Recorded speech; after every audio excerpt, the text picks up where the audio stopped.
Penyidik Jaksa Agung Muda Bidang Tindak Pidana Khusus, Jampitsus, Kejaksaan Agung belum mengungkap adanya bukti aliran uang yang diterima mantan Menteri Perdagangan 2015 hingga 2016 Thomas Lembong.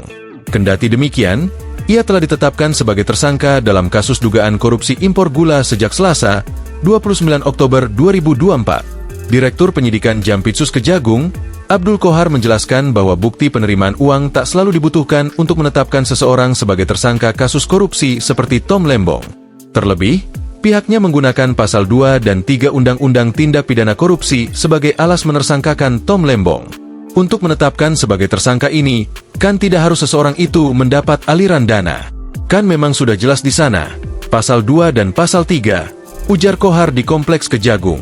Kedua pasal tersebut, sambungnya, memiliki sejumlah unsur, yakni setiap orang yang secara melawan hukum memperkaya diri sendiri, orang lain, atau korporasi yang merugikan keuangan negara diancam pidana. Berdasarkan Blade itu, Kohar menegaskan bahwa seseorang tak perlu mendapat keuntungan untuk dijadikan tersangka. Ketika memenuhi unsur bahwa dia salah satunya menguntungkan orang lain atau korporasi, akibat perbuatan melawan hukum, akibat perbuatan menyalahgunakan kewenangan yang ada padanya, karena jabatannya, dia bisa dimintai pertanggungjawaban pidana, ungkapnya.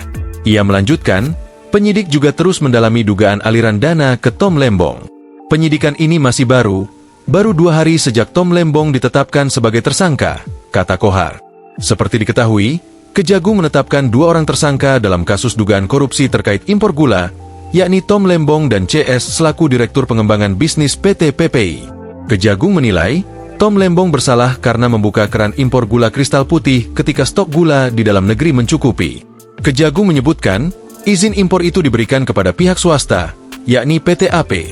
Sedangkan keputusan Menteri Perdagangan nomor 527 tahun 2004 mengatur bahwa hanya BUMN yang boleh mengimpor gula kristal putih. Kejagung menduga, perbuatan Tom Lembong itu menyebabkan kerugian negara senilai 400 miliar rupiah. Download Tribun X sekarang. Menghadirkan lokal menjadi Indonesia.